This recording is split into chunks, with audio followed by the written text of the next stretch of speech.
What if you sincerely believe that tapping into your emotions is key for living your fullest life, and you have benefited from my last 2 posts on persevering in this area and starting with the comfortable feelings, but you're still balking on those uncomfortable feelings for fear that you will be overwhelmed and further damaged by looking at this uncomfortable feeling?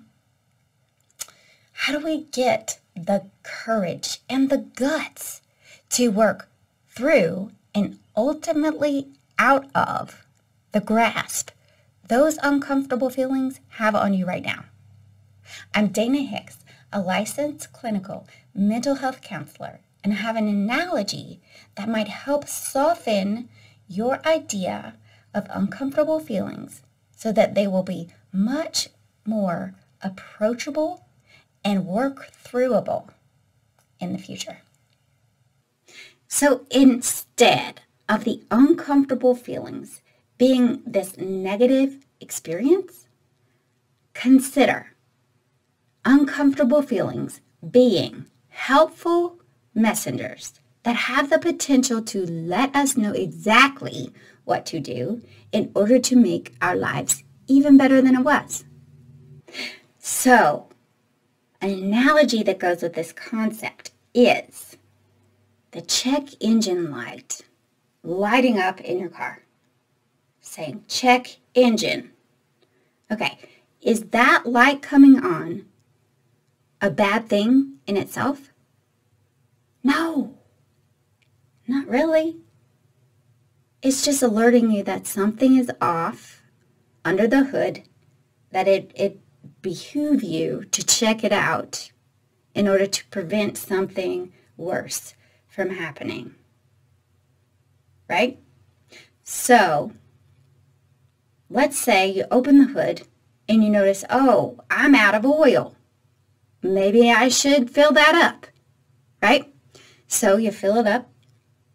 Good to go. Check engine light off. Done. Imagine if that light did not come on and you were out of oil but did not know it. And you kept driving that car. What is going to happen? Yeah, you guessed it.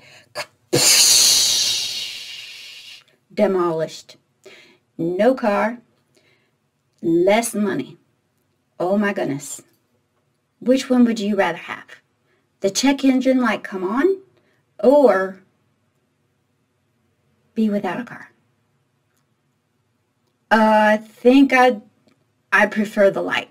Yeah, I'm gonna choose the light. I don't know about you, but I'm gonna choose the light.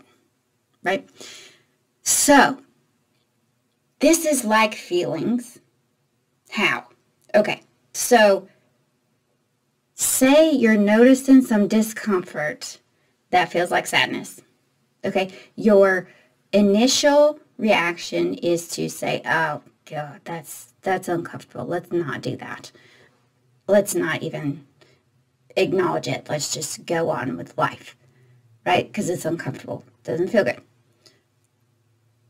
Hold on, though. Wait a minute.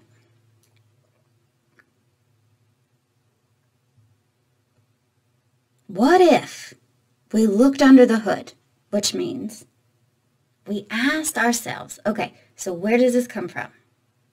Where does the sadness come from? And what does the sadness need? The 2 questions.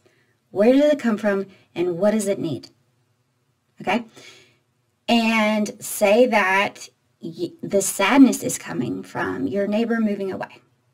And you're really close and you miss that neighbor. Okay?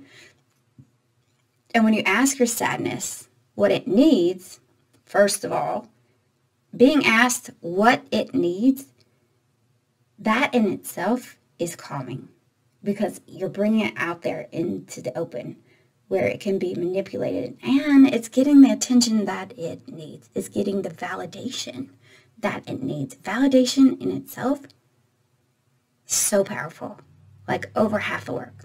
Okay, so that's part of it. But then the other part is, once you get that answer of what that needs, what that feeling needs, then boom, you're on a road.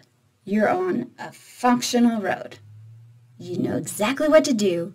All you have to do is do it. And the sadness will not be in there anymore. It will not have anything else to tell you because you've already addressed the problem, right? So examples of what you might do for sadness, what sadness might ask of you, is to call that person, write them a letter, look for other people in your neighborhood that could be close friends as well. Talk to other people who miss that neighbor too. Any one of those. But your unique sadness is going to tell you the exact one that's going to work for you. I can't do that. Only you can. But looking under the hood and really asking yourself that and listening to yourself, you're going to find the right one for you. So now that you have this mindset shift around uncomfortable feelings, stay tuned for my next post about when the rubber actually meets the road and you begin to engage with uncomfortable feelings, but gradually and at your own pace so that it feels safe and doable. I don't want you to miss it.